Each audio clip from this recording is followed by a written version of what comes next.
काम की नहीं है। चलिए, मैंने ओके। मैंने रिकॉर्डिंग शुरू कर दी है। तो तो ठीक है, आप इसको यूट्यूब पे डाल देना। हाँ जी, हाँ जी। तो भीम जी ने लास्ट टाइम एक बहुत ही सुंदर और बहुत ही अट्रैक्टिव एक सब्जेक्ट जो चूज़ किया था आयुर्वेद के ऊपर, और उस पर काफ़ी चर्चा भी हुई थी। तो चलिए भीम जी, ज़्यादा समय न लेते हुए आपको देते हैं कि आप शुरू करें अपना जो प्रवचन है आयुर्वेद पर या जिस पर भी। भीम जी। ठीक है जी, ब्रिज धन्यवाद आपका, और सभी मित्रों को आने का बहुत बहुत धन्यवाद, उनका स्वागत है। तो ओम तत्सत, ओम तत्सत, ओम तत्सत। तो आज जो है, वो जो मैंने पहली बार दिया था, उसको थोड़ा सा संक्षेप में दोबारा बताऊंगा, क्योंकि नए लोग भी आए हुए हैं। तो उसके बाद में इसको फिर कंटिन्यू करेंगे और टॉपिक को आगे बढ़ाएंगे। तो पिछले जो था हमारा चर्चा, उसमें हमने आयुर्वेद का शुरू किया था। और इस बार भी मैं फिर आयुर्वेद के जो प्रमुख हैं निजम, उनको फिर दोबारा रिपीट करूंगा, संक्षेप में बताऊंगा। तो पहला था निदान परिवर्जनम, कि अगर आप बीमार हो गए हैं तो उसका कारण ढूंढिए। और कारण ढूंढने का आयुर्वेद में बहुत सिंपल मेथड बताया है। अगर आप आज ठीक हैं और कल को बीमार हुए हैं, तो पीछे मुड़ के देखिए कल आपने कौन सी चीज और खाई थी। वो ही हो सकती है कि वो आपके बीमार होने का कारण हो। तो कारण को ढूंढो, और वो कहते हैं कारण को हटा दो।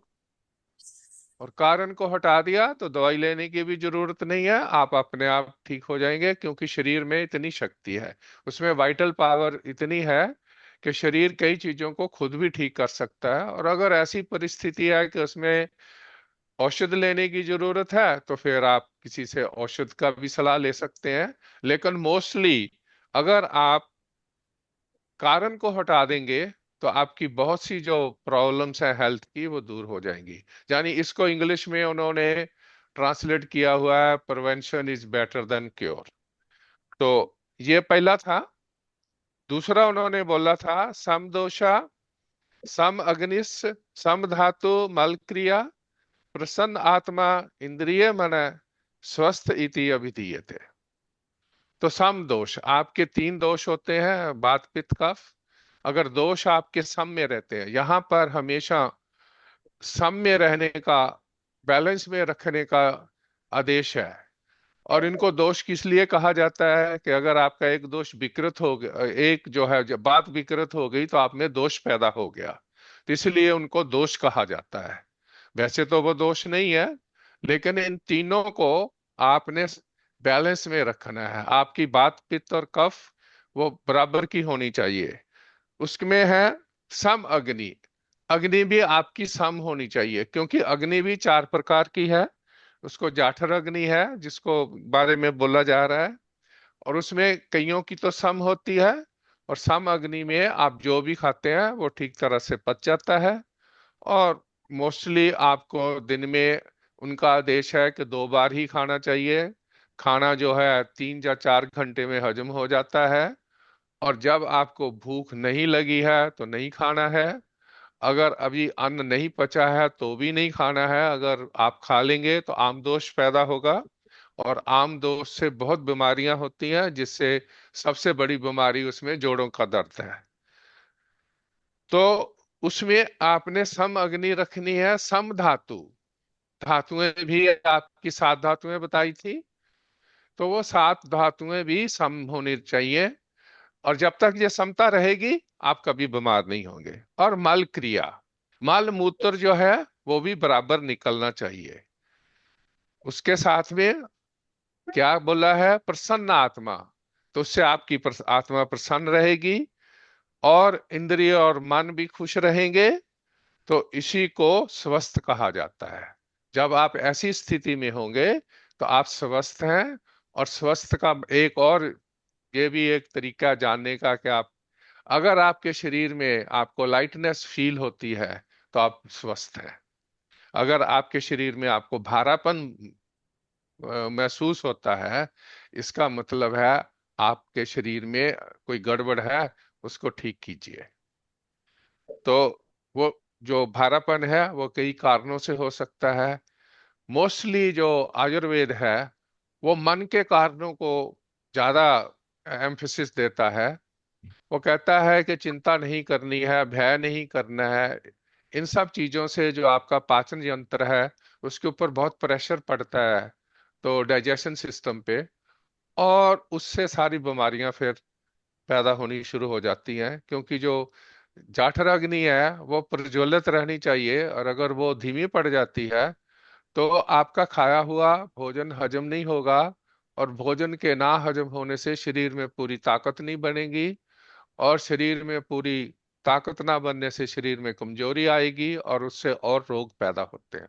बात बड़ी सिंपल है, लेकिन कहने में सिंपल है, लेकिन करने में कई चीजें बहुत मुश्किल है।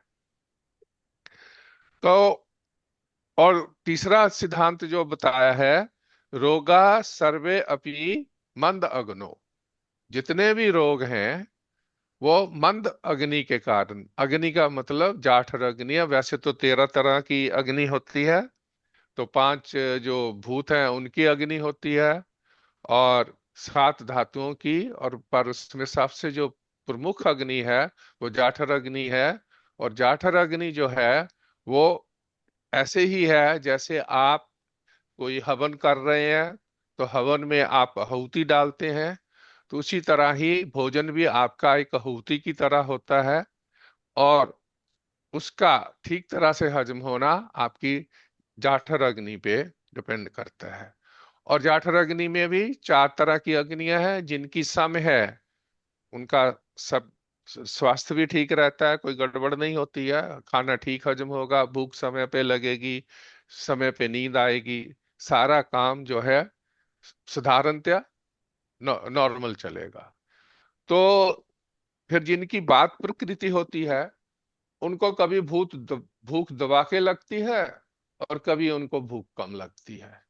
तो ये आपकी शारीरिक प्रकृति पे डिपेंड करता है। और ये जितनी प्रकृतियां हैं 4, ये आपको जन्म के टाइम जब भी आदमी का वो उसके माता के पेट में कंसेप्शन होती है, उसी वक्त ही उसकी प्रकृति डिसाइड हो जाती है कि ये बच्चा वात प्रकृति का होगा, या पित्त प्रकृति का होगा, या कफ प्रकृति का होगा।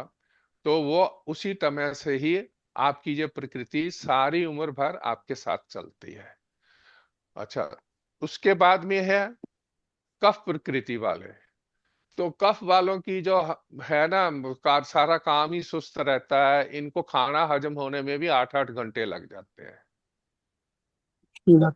तो हाँ, तो उसके बाद में है जिनकी पित्त प्रकृति होती है, उनकी अग्नि बहुत तीव्र होती है, उनका खाना कई बार 2 घंटे में भी हजम हो जाता है, और उनको भूख लगाती है। तो आयुर्वेद ये भी कहता है कि जब आपको दोबारा भूख लगे तो जरूर कुछ ना कुछ थोड़ा बहुत खा लो, लेकिन आयुर्वेद हर वक्त मुंह चलाने के अगेंस्ट है। वो कहता है अपने पाचन तंत्र को आप समय दो, ताकि जो खाया पिया है वो हजम हो जाए। और एक बात मैं और यहाँ स्पष्ट करना चाहता हूँ कि आपने कई लोगों को आजकल ये भ्रम है, कई लोग वो जो नेचुरोपैथी है उसमें जाके इन दोनों को, वो नेचुरोपैथी वाले भी यही कहते हैं जी कि हम तो आयुर्वेद के हिसाब से कर रहे हैं, तो सिद्धांत नहीं मिलते हैं। वो जैसे कहते हैं जी आप इतना पानी पियो, ये पियो। आयुर्वेद में कहीं भी नहीं लिखा हुआ है कि आपने 6 गिलास पानी के पीने हैं। वो कहते हैं जब प्यास लगती है पानी पियो, जब भूख लगती है खाना खाओ। तो वो उनका सिद्धांत है। वो कहते हैं कच्चे ही आप चीजें खाओ, ये सलाद खाओ। ये नेचुरोपैथी का है। आप एक ही सिद्धांत फॉलो करो, दोनों में मिक्स नहीं हो, वो नहीं तो गड़बड़ हो जाएगी। तो अगर आपने आयुर्वेद का सिद्धांत फॉलो करना है तो आयुर्वेद के मुताबिक चलो। आयुर्वेद में सलाद के ऊपर भी उनका अपना सिद्धांत है कि थोड़ा सा सलाद लो, बहुत ज्यादा खाने की जरूरत नहीं है, और उसको खाने से पहले आप लो, क्योंकि ये भारी होता है। इसीलिए मीठे के लिए भी उन्होंने यही बोला है कि मीठा हजम करने में भारी होता है। तो जो चीज भारी होती है, जब आपको भूख लगी होती है, तब आपकी अग्नि तीक्ष्ण होती है, तो उस वक्त वो चीज खाओ, और उसके बाद में बाकी जो आपका आहार है उसको खाओ। और और चीज उन्होंने बोली है, 56 भोग लगाने की जरूरत नहीं है। आप एक ही तरह का खाना खाओ और अपना ट्रेडिशनल खाना खाओ, तो उससे आपका सेहत वगैरह बिल्कुल ठीक रहेगी। तो ये सब चीजों का उन्होंने ध्यान करने को बोला है। और उसके बाद में जो चौथा नियम बताया है, वो है मालिश करने का। उसको आयुर्वेद में अभ्यंग बोलते हैं। अभंग्यम आभंग्यम आचरेत नित्यम, स जरा श्रम बात हरा। आदमी को प्रतिदिन वो कहते हैं मालिश करनी चाहिए या करवानी चाहिए, क्योंकि उससे बुढ़ापा देरी से आता है। इसको उन्होंने संस्कृत में बोला है व्ययस्थापन, कि आपकी आयु लंबी हो जाती है, आपका बुढ़ापा जो है पोस्टपोन हो जाता है। तो आयुर्वेद में कोई ये सिस्टम नहीं है कि आप ये पैदा हुए थे, जन्म और मृत्यु तो सबकी निश्चित है, पर वो ये नहीं कहते कि आप 10 साल बाद मर जाएंगे या 20 साल बाद मर जाएंगे। नहीं, वो कहते हैं आप अगर ठीक खाते पीते रहेंगे तो कम से कम आप 100 साल जी सकते हैं। तो उन्होंने 100 साल की उम्र का और 100 साल से आगे का भी उन्होंने निर्देश दिया है। लेकिन उसके लिए आपको केवल अपना खान पान ठीक करना है, और कुछ ये छोटी छोटी बातें हैं। क्योंकि मालिश इसलिए भी है कि ओलिएशन हो जाती है आपकी बॉडी की, आपके जो जॉइंट हैं वो सॉफ्ट हो जाते हैं, आपको किसी प्रकार का दर्द नहीं होगा। तो इसके लिए वो कहते हैं कि मालिश जरूर करनी या करवानी चाहिए। इसका दूसरा फायदा ये होता है, आपको थकान हुई हो तो मालिश करने के बाद आपकी थकान कम हो जाती है। अगर जितने भी दर्द हैं शरीर में, वो बात के कारण होते हैं। तो अगर आप मालिश करेंगे तो जो बातज रोग हैं उनका कष्ट भी कम हो जाएगा। तो इसके लिए अब उन्होंने ये कहा है कि इसको रोज करो। अब कई लोगों के पास टाइम नहीं है, तो भाई रोज नहीं कर सकते तो हफ्ते में 2 बार कर लो। तो 2 बार भी नहीं कर सकते तो फिर उन्होंने एक शॉर्टकट बताया है, वो जरूर करना चाहिए। तो वो मैं आपको बाद में बताता हूं। तो उसके अभ्यंग करने का फायदा क्या है? वो कहते हैं दृष्टि प्रसाद पुष्ट आजु, स्वप्न सुख, स्वप्न सु त्वक त्वक आढ़े कुरु। तो अगर आप रोज मालिश करते हैं तो आपकी दृष्टि जो है, आंखों की रोशनी, वो बिल्कुल स्टेबल रहती है, शरीर हृष्ट पुष्ट रहता है, आयु बढ़ती है, गहरी नींद आती है, त्वचा के सौंदर्य के लिए बहुत अच्छा होता है, कोई फोड़ा फिंसी नहीं होता उससे, और मांसपेशियों में दृढ़ता और सुडौलता आती है। तो ये आपको, अगर आप रोज मालिश करेंगे, उसका फायदा है। और मालिश करने के बाद भी आपको, ताकि वो जो तेल वगैरह जो आपने घी लगाया वो शरीर में रच जाए, तो आपको कम से कम आधा घंटा और नहीं तो 1 डेढ़ घंटा देना चाहिए। क्योंकि अगर आप उसके बाद में, मॉडर्न जो साइंस कहती है, वो कहते हैं अगर आधे घंटे के बाद भी हमारी क्लाइमेट में अगर आप आधा घंटा मालिश करके यहाँ सर्दी की जो गर्मी की धूप है उसमें बैठे, ये मॉडर्न साइंस का है, तो आपने नहा लिया और साबुन लगा लिया तो उस मालिश का कोई फायदा नहीं होगा। ये कहते हैं, इसीलिए ये सी बीच में जाके लेट के बैठे रहते हैं 2 2 घंटे, ताकि वो तेल जो है बॉडी में रच जाए।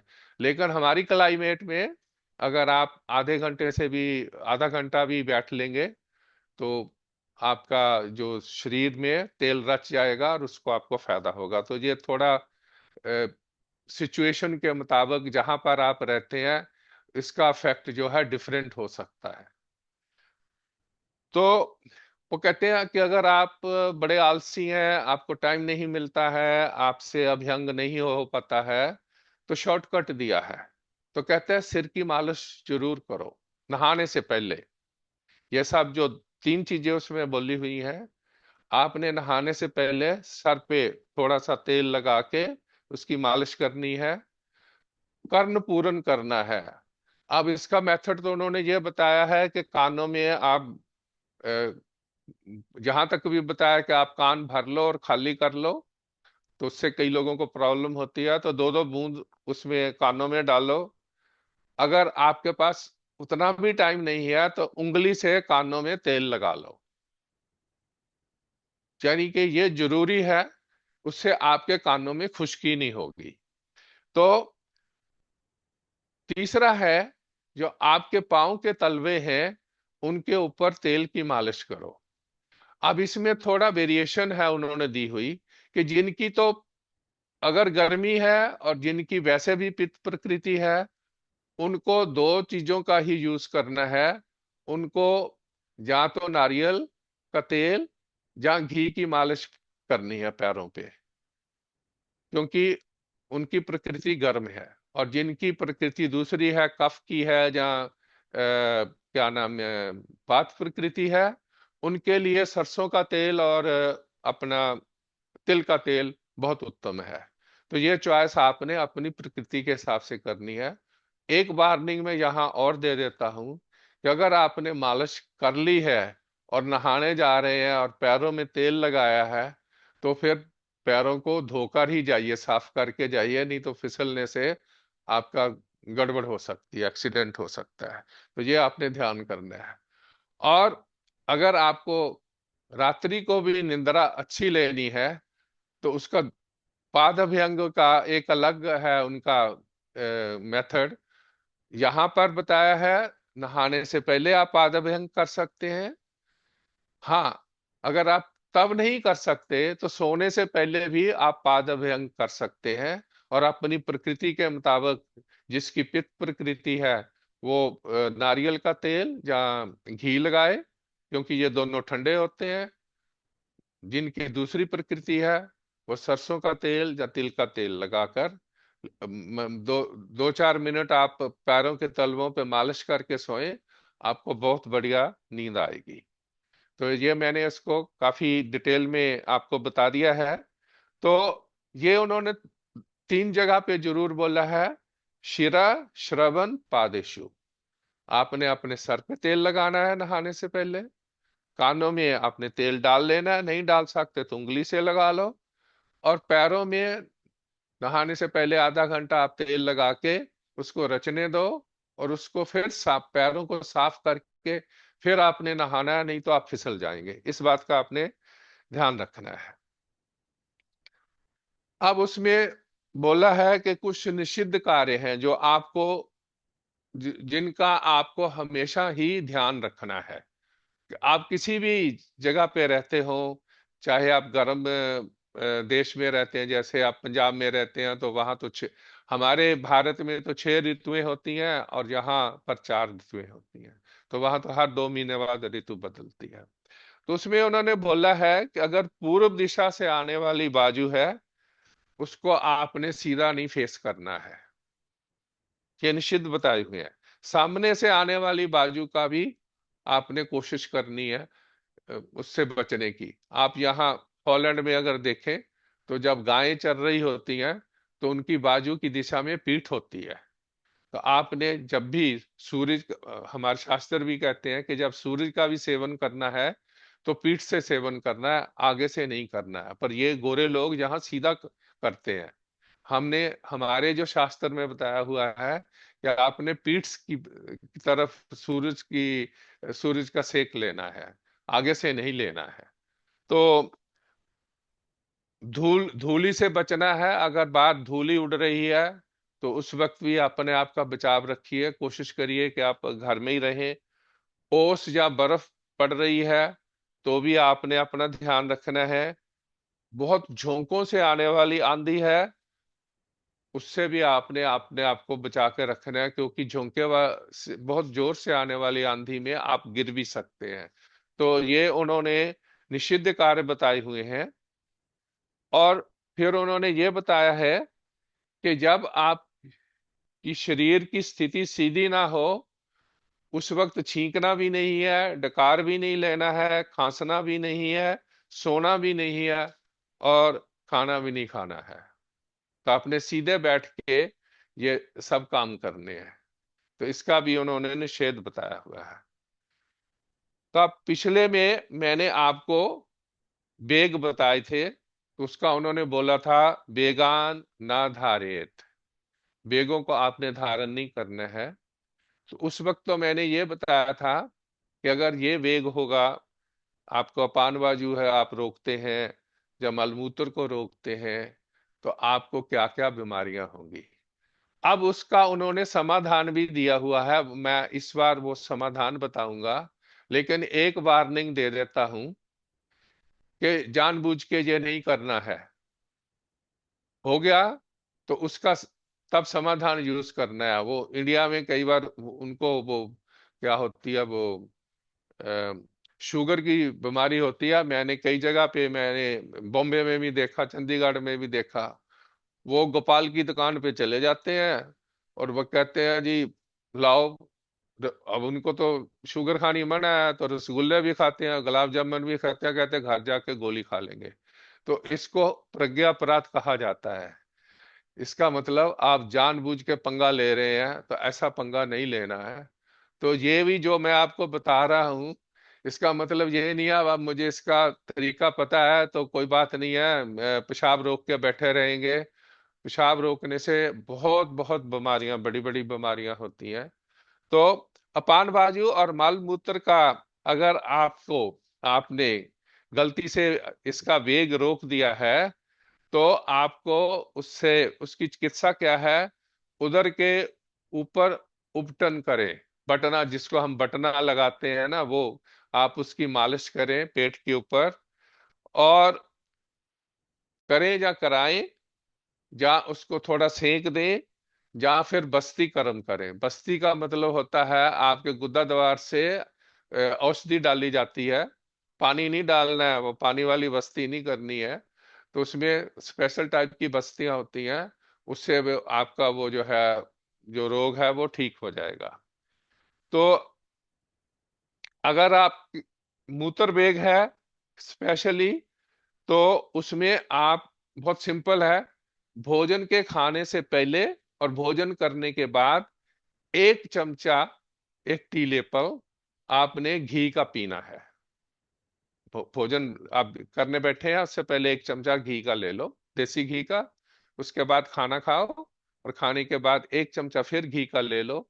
तो आपका जो जो मूत्र का वो प्रॉब्लम है वो सॉल्व हो जाएगी। उससे जो दर्द वर्द था वो दूर हो जाएगा। तो ये उन्होंने तरीका बताया है। अगर आप छींकने के वेग को रोकते हैं, तो उसमें उन्होंने बताया है कि कोई तीक्ष्ण जो चीज है, तीक्ष्ण का मतलब मेरा ख्याल तम्बाकू है, उसका आप धूम्रपान करें। या अपने पुराने बुजुर्ग देखे थे, वो नस्वार दे देते थे, उससे फिर छींकें खुल के आ जाती हैं। तो वो आपकी जो समस्या है वो खत्म हो जाती है। उसमें उन्होंने 3 ही चीजें बताई हैं। तीक्ष्ण द्रव्यों का धूम्रपान से, तीक्ष्ण द्रव्यों द्वारा बनाए गए अंजन से आंखों में लगाना है, और तीक्ष्ण द्रव्यों के नस्य से। तो तीक्ष्ण द्रव्यों का जो नस्य है, उसका मतलब मेरा ख्याल है वो जो हम नस्वार थी, नस्वार के यूज करने से आपका ठीक हो जाएगा। तो तीनों, दो चीजें तो मेरा ख्याल उनका जो हिंट है वो तंबाकू की ओर है, लेकिन वो इसमें आप उसको दवाई की तरह यूज कर रहे हैं। अब तृष्णा के वेग के कारण इसका तो सिंपल इलाज है कि अगर किसी को बहुत प्यास रही और बेहोश हो गया, तो हम उसके मुंह पे ठंडे पानी के छींटे मारते हैं, और उठते ही उसको ठंडा पानी पिलाओ। तो ठंडे पानी से उसकी जो प्यास है वो, खास करके हमारी जो स्थिति है, जैसे पंजाब वगैरह में या हिमाचल वगैरह, जो हरियाणा में, तो दिल्ली में, तो वहां पर ये उसका एक बहुत सीधा सा अ, उसका इलाज है। और अगर आप भूख लगी है, तो भूख में उन्होंने एक स्पेशल तरीका बताया है कि उसमें उसको हल्का सा भोजन कराना है, लेकिन उसमें थोड़ा घी ज्यादा डाला हुआ हो। तो उससे जो है अंदर उसकी जो अग्नि है वो भी, क्योंकि प्रज्वलित हुई हुई होती है, तो घी जो है उस अग्नि में उसको, उसकी भूख को और बढ़िया बनाता है, और उसकी जो उसको भूखे रहने से पेन हुआ था, वो उसका पेन ठीक हो जाएगा। अगला है निंद्रा का वेग। अगर आप नींद को रोकते हैं तो उससे बहुत ज्यादा शरीर को कष्ट होता है। तो उस वेग को दूर करने के लिए कोशिश करो कि वो खूब सोए उसको, और नींद आने से पहले जैसे हम चंपी करते हैं, उसके हाथ पैर सिर वगैरह उनको दबाना चाहिए, और उसको सुंदर सुंदर बातें सुनानी चाहिए ताकि उसको नींद आ जाए। तो उसका ये बताया है। अगर आपको डकार आता है, डकार का आपने वेग रोका, खांसी का वेग रोका, या हिचकी का वेग रोका, तो उसमें जो है उन्होंने एक ही बताया है कि इसमें आप क्या नाम है, शहद लेके उसमें थोड़ा त्रिकटू डाल के उसको चाटें, तो ये आपके तीनों ही चीजें जो हैं शांत हो जाएंगी। या फिर आप त्रिफला लेकर उसको घी में थोड़ा सा डाल के उसको चाटें, उससे भी आपको फायदा होगा। आगे है, आपने बहुत हैवी फिजिकल एक्सरसाइज की, जहाँ भागे तो आपका सांस फूलने लग गया, तो उसमें बोला है कि सांस को फूलने देना है, मुंह से आप सांस लें, कोई बात नहीं है। लेकिन अगर आपने उस वेग को रोकने की कोशिश की, तो फिर उन्होंने यही कहा है कि आपको विश्राम करना चाहिए और शरीर में उसको मालिश करनी चाहिए। इसी तरह से अगर आपने जम्भाई को रोका है, तो जो मैंने पहले डकार वगैरह का बताया है, उसका वही उसका तरीका है। आप वही करें तो आपको वो जम्भाई का जो वेग रोकने से जो भी कष्ट हुआ है वो दूर हो जाएगा। उसके बाद में है आंसुओं का वेग रोकने से। तो उसमें भी वही बताया है कि उसको, जो सोने के वेग को रोकने का है, कि उसको आप सोने दें और उसको सुंदर सुंदर बातें सुनाएं, और समझाने बुझाने के लिए उसको कोई हितकर कहानियां सुनाएं, ताकि उसका मन शांत हो और वो सो जाए। उसके बाद में है, अगर बमन आपको उल्टी आती है, तो उसमें भी उन्होंने बताया है कि या तो धूम्रपान करो, या उपवास करो, या फिर व्यायाम करो, या तेल मालिश करो। इसी तरह के कई लोगों को शुक्र वेग में भी, तो उसमें बताया है कि उसको मुर्गे का मांस खाना चाहिए। अब जो मुर्गे जो नहीं खाते हैं मीट, उसमें सुरा भी बोल लिया है, लेकिन ये सुरा वो नहीं है जो डिस्टिलरी से आती है। इनमें आसवरिष्ट होते हैं, उसमें थोड़ा सा क्या नाम, फर्मेंटेशन हुई होती है, और उसमें सुरा भी होती है, तो उसको उनको यूज करने का बताया है। नहीं तो बस्ती करें, और नहीं तो मालिश करें, और नहीं तो सबसे जो पुख्ता इलाज है, वो गोखरू डालकर दूध पिए। तो आपका जो ये शुक्र का जो वेग है, जो आपके यूरिन में आ रहा है या कहीं और भी आपको प्रॉब्लम है, ये दूर हो जाएगा। अब उसके बाद में जो अगला उनका नियम आता है, उन्होंने बोला है कि जैसे एक बिल्डिंग को खड़े करने के लिए आपको 3 पिलर चाहिए, उसी तरह शरीर को स्वस्थ रखने के लिए उन्होंने भी 3 पिलर बताए हैं। तो वो क्या है? तो उसमें है आहार शयना ब्रह्मचर्य मुक्त्या प्रयोजिते, शरीरम धार्यते नित्यम आगारम एव धारणै। ये शरीर के 3 उपस्तंभ हैं, जो है आहार, शयन का मतलब निद्रा, और ब्रह्मचर्य का पालन। तो अगर आप ये 3 चीजें पालन करेंगे, तो आप हमेशा ही स्वस्थ रहेंगे। ये भी एक नियम है। तो इन तीनों का शास्त्रीय निर्देशों के अनुसार युक्ति पूर्वक उपयोग करने से शरीर का उस प्रकार धारण होता है जिस प्रकार स्तंभों पर मकान स्थिर रहता है। तो पहले आहार के बारे में बोला है। अन्नम वै प्राणी नाम प्राणा। अब देखिए, आहार जो है, आहार ही हमें, गीता में भी शायद ये बात आई थी, आहार के खाने से हमारी बाजू भी बढ़ती है, आयु भी बढ़ती है, और आहार के खाने से हमारी मृत्यु भी हो सकती है। तो आहार जो है, ये हमारा जन्म में भी हमारे जो आहार है वही मुख्य कारण है कि हमारी कंसेप्शन होती है, वो भी आहार के कारण होती है। उसके बाद में हमारा भरण पोषण भी, जो शरीर बड़ा होता है, जहाँ हम उम्र बड़ी होती है, वो भी आहार से होती है। लेकिन जब हमारी मृत्यु होती है तो भी आहार से ही होती है। तो प्राणी नाम पूर्व पुनर्मूला आहारो बल वर्णो जसाम च। और उन्होंने बोला है कि ये धन्वंतरी जी का मैं श्लोक पढ़ रहा हूं, तो उन्होंने बोला है कि आपको प्राणियों के बल, उनके कॉम्प्लेक्शन और उनकी वाइटैलिटी का मूल आधार जो है वो आहार है। वाइटैलिटी को ओजस बोलते हैं। ओज का मतलब होता है रोग प्रतिशोध, रोधक क्षमता, कि आप में इम्यूनिटी है तो आप बीमारियों से भी बचे रहेंगे। लेकिन उसमें उन्होंने एक बात पे बहुत एम्फेसिस दिया है कि मैंने पिछली बार में आपको बताया था 6 रस होते हैं उसमें, मीठा, कड़वा, ये सब मिला के, कसैला। तो ये 6 रस जो हैं ये थोड़े थोड़े आहार में जरूर होने चाहिए, और इनकी मात्रा जो है ज्यादा और अधिक आपकी प्रकृति के हिसाब से होगी। तो ये आहार का 6 रसों पर निर्भर रहता है, और ये 6 द्रव्यों के आश्रित है।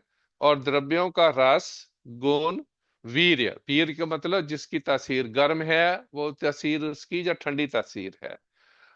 और विपाक का मतलब होता है जब आपका खाना पचता है तो उसके बाद में जो वो आहार की पोजीशन होती है, पके हुए जो आपका आहार पच गया है उसको विपाक बोलते हैं।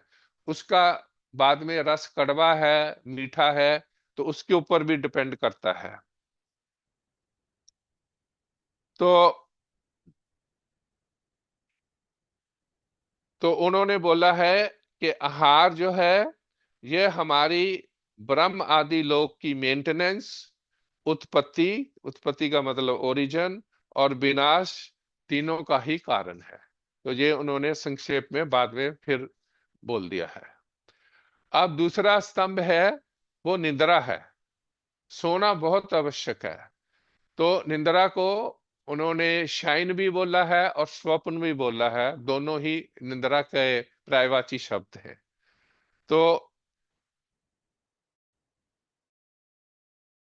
निंद्रिया अंतम सुखम दुखम पुष्टि काश्चर्यम बलाबलम वृष्टा कलिबता ज्ञानम अज्ञानम जीवितम नाच।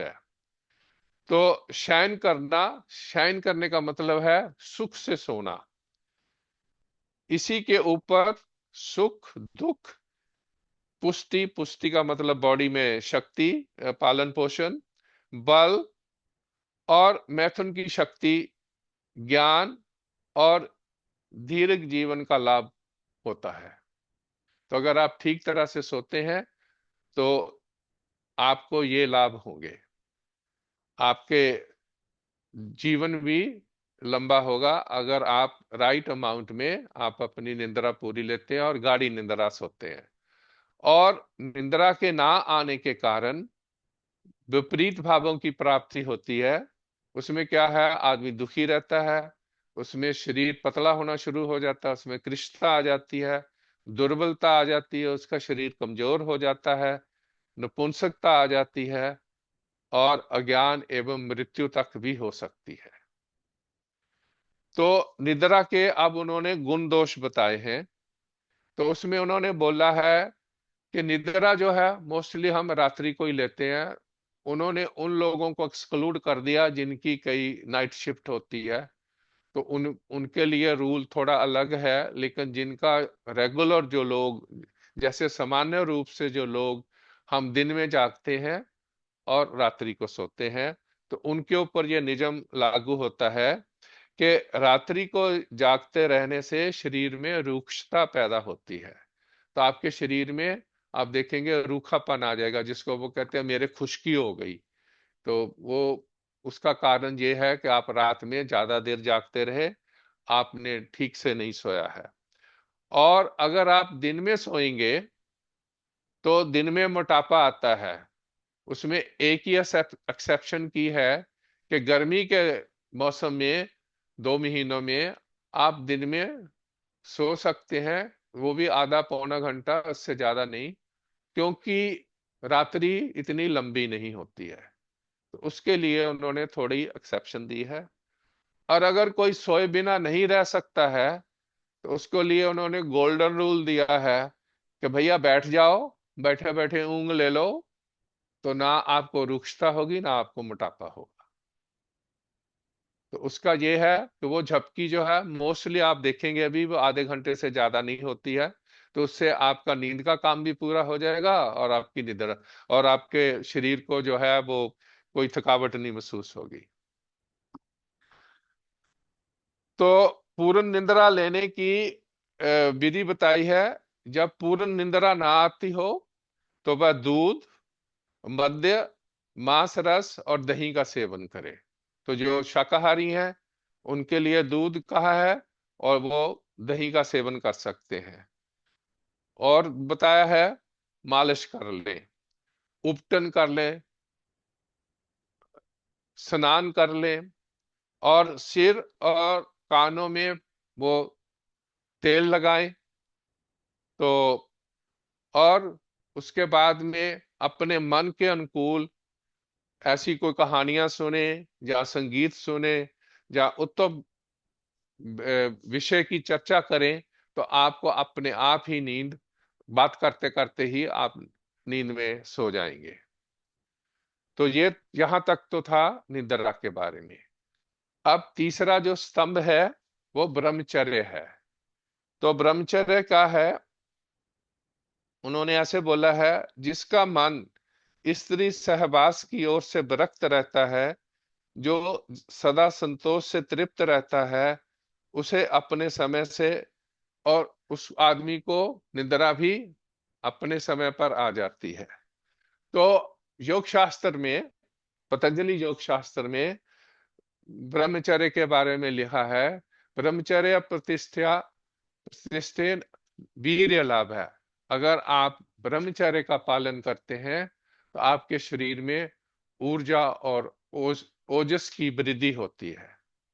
तो अब मनु जी ने, अब जो गृहस्थी लोग हैं उनके लिए भी ब्रह्मचारी होने का तरीका बता दिया है। तो ये ब्रह्मचारी वो नहीं है कि जो शादीशुदा है वही ब्रह्मचारी है। जो शादीशुदा है उनके लिए ब्रह्मु जी, मनु जी ने रास्ता दिखाया है कि मनु जी के मुताबिक स्त्रियों का स्वाभाविक ऋतुकाल 16 रात्रि का है। उसमें प्रथम 4 रात्रि जो है स्त्री रजस वाला होती है, उस वक्त आपने सहवास नहीं करना है। और बाकी के 4 और दिन भी निंदित है। तो उसमें उन्होंने कौन कौन सी, छठी, 8वीं, 10वीं, 12वीं, 14वीं और 16वीं, ये 6 रात्रियां हैं, उसमें आप ऋतुदान कर सकते हैं। और ऐसा अगर आप स्त्री सहवास करते हैं तो आप गृहस्थ में रहते हुए भी ब्रह्मचारी का पालन करते हैं, ब्रह्मचर्य का पालन करते हैं।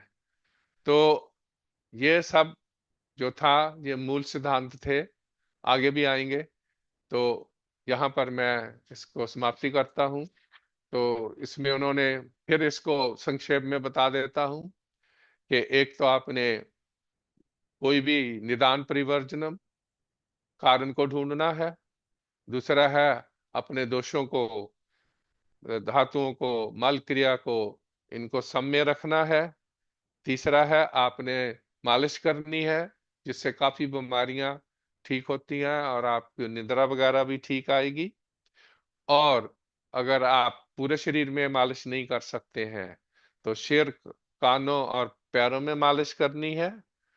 और उसके बाद में उन्होंने बताया था कि कौन कौन सी कारण आपने बाहर जाने लगे हैं तो कौन कौन चीजों का ध्यान रखना है। ज्यादा यही है कि बाजू सीधी नहीं आपके शरीर को लगनी चाहिए, नहीं तो आपको जुकाम हो जाएगा, बुखार हो जाएगा। तो इन सब चीजों का आपने ध्यान रखना है। और जो बेग आपने मैंने पिछली बार बताए थे उनका उन्होंने समाधान बताया है कि इसके लिए आपने क्या करना है। और शरीर को बिल्कुल फिट रखने के लिए उन्होंने तीन चीजें बताई हैं कि आपने ठीक आहार के बारे में बताया है, आपको ठीक आहार विहार करना है, और निद्रा आपको पूरी लेनी है, और ब्रह्मचर्य का पालन करना है। तो जी धन्यवाद।